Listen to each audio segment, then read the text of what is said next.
25 लाख रुपये, 21 तोळे सोने आणि जादूटोणा करण्याची धमकी. नाशिकमध्ये सासरच्या छास कंटाळून आत्महत्या. नाशिक शहरातील जेल रोड परिसरात आशा घोटेकर या विवाहितेने आत्महत्या केल्याची धक्कादायक घटना समोर आली आहे. या प्रकरणी पोलिसांनी पतीसह दोघांना अटक केली.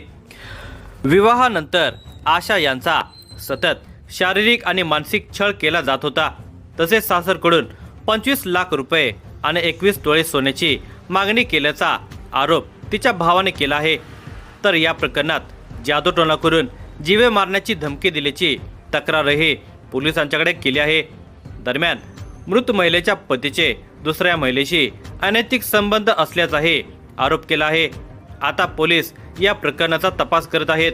या धक्कादायक घटनेचा सविस्तर वृत्तांत पुढे पाहण्या अगोदर जर तुम्ही या चॅनेलवर जर नवीन असाल तर प्लीज आपल्या ह्या मराठी चॅनेलला नक्की सबस्क्राईब करा. गणेश गोपाळराव वाळके, वय वर्षे 38, हे कासारा दुमाला, तालुका संगमनेर, जिल्हा अहिल्यानगर या ठिकाणी परिवारासह एकत्रित कुटुंबामध्ये राहतात. ते शेती व्यवसाय करतात. त्यातून मिळणाऱ्या उत्पन्नावर त्यांच्या कुटुंबाचा उदरनिर्वाह चालतो.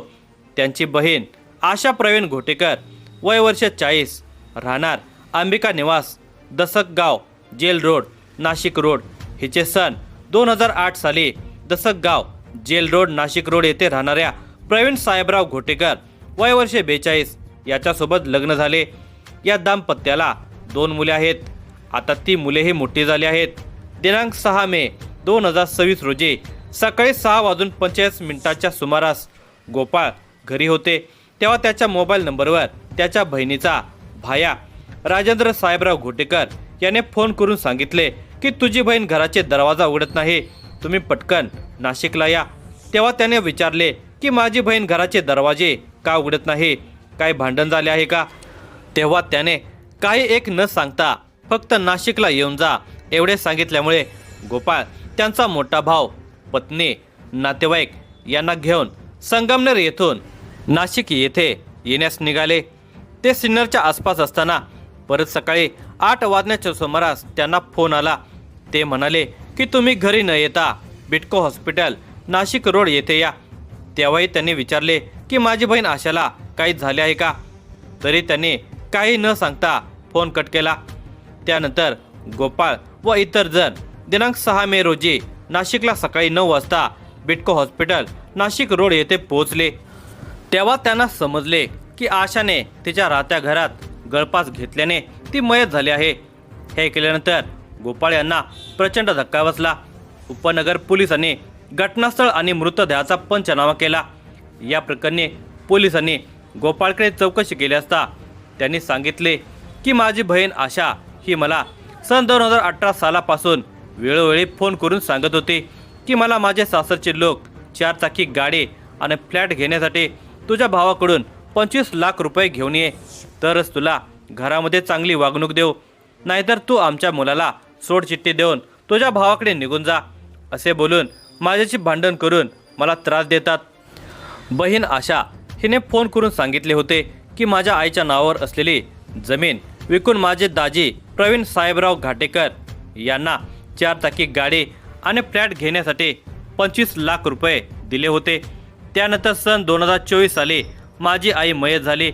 त्यावेळेस माझे दाजी प्रवीण हा माझ्या बहिणीला बोलायचा की तुझी आई आता मयत झालेली आहे, तो आई वडिलांचा वारस हक्क का सोडला, तुझ्या भावाला सही का दिलीस, असे वेगवेगळ्या कारणावरून तिला मारहाण आणि शिवीगाळ करत होते. म्हणून माझ्या बहिणीने मला फोन करून सांगितले की आईचे जेवढे सोन्याचे दागिने असतील तेवढे दागिने मला देऊन टाका, कारण तुझे दाजी मला नेहमी टोचून बोलत असतात की तुझे आई वडिलांचे हक्क सोडपत्रावर तू सही केली आहे, तुला काय मिळाले का, म्हणून तू आता तुझ्या आईचे सोन्याचे दागिने देऊन टाक.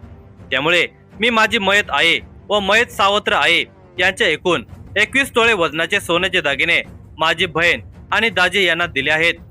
त्यानंतर माझी बहीण आशा हिने सन 2025 साली फोन करून सांगितले की मला माझ्या सासरच्या लोकांनी परत मानसिक आणि शारीरिक त्रास देणे सुरू केले आहे. ते वेळोवेळी काही ना काही कारणावरून कुरापत काढून मला घरामध्ये त्रास देत राहतात.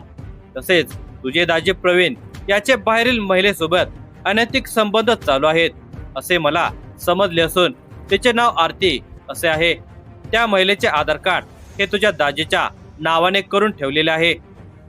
याबाबत मी माझे सासरे, सासू, भाया आणि जाऊ यांना सांगितले, परंतु ते काही मनावर घेत नाहीत.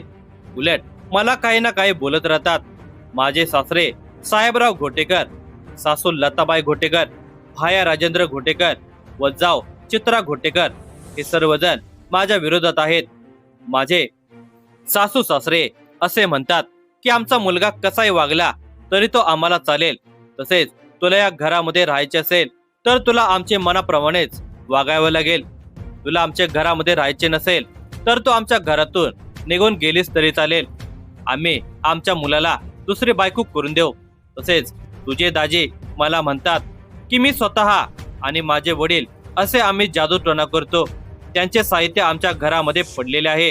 त्यांच्या सहाय्याने तुला मारून टाकू अशी मला धमकी देतात.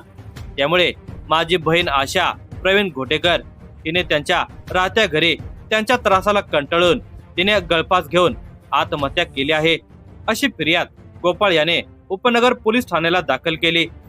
दिनांक 6 मे 2026 रोजी 6:45 सुमारास माझी बहीण आशा प्रवीण घोटेकर वय वर्ष 40 हिला तिचा पती प्रवीण साहेबराव घोटेकर वय वर्ष 42, सासरे साहेबराव सावळीराम घोटेकर वय वर्ष 65, सासू लताबाई साहेबराव घोटेकर वय वर्ष 60, भाया राजेंद्र साहेबराव घोटेकर वय वर्ष 45 आणि जाऊ चित्रा राजेंद्र घोटेकर वय वर्ष 43 आणि प्रेयसी आरती यांनी आत्महत्या करण्यास प्रवृत्त केल्याचे फिर्यादीत म्हटले आहे.